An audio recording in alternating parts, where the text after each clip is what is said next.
Wala ako sa ibang planeta. Nabuhay ako sa planet Earth sa loob ng 4 taon. Pero sa ayaw at sa gusto ko, may mga bagay na nakatakda mangyari. Ang tawag ng mga tao dun, tadhana o kapalaran. Excuse me, na-starstruck ka. Alright, ako si Stephenson. Kanina mo pa ako sinusundan. Ay, paano mo naman nalaman to bagong lipat? Aba, bastos to Hoy, pupunta ka pa sa unit ko Hoy, saan ka pupunta? Ay, may sarili ka palang unit. Did you know me? Excuse me. Dapat ba kilala kita? Bakit ba titig na titig ka sa mata ko? Mag-i-enter ako ng passcode. Sorry. Okay, sorry. Nung gabing yun, naisip kong pumunta ron.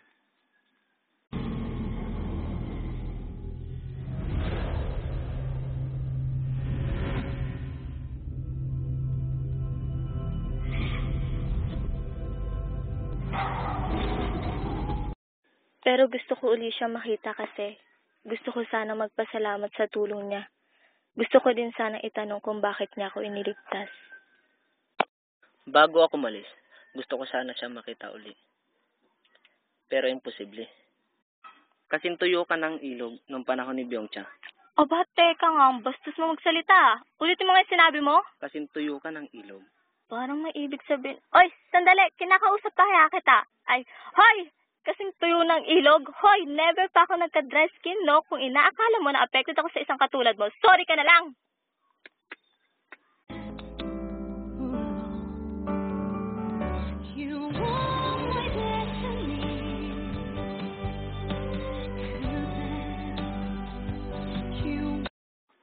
Sino ka ba?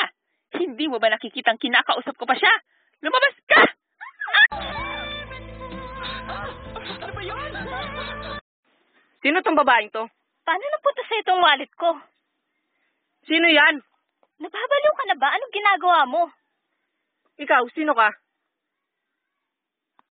Kung nakatadhana magkita kami, walang sino man makakapigil.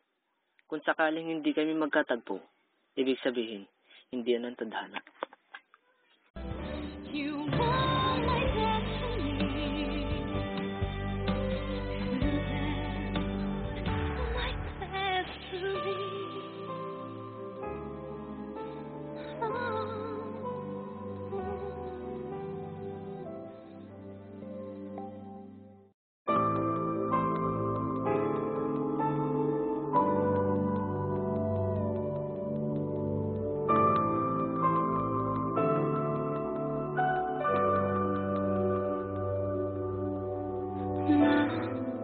다시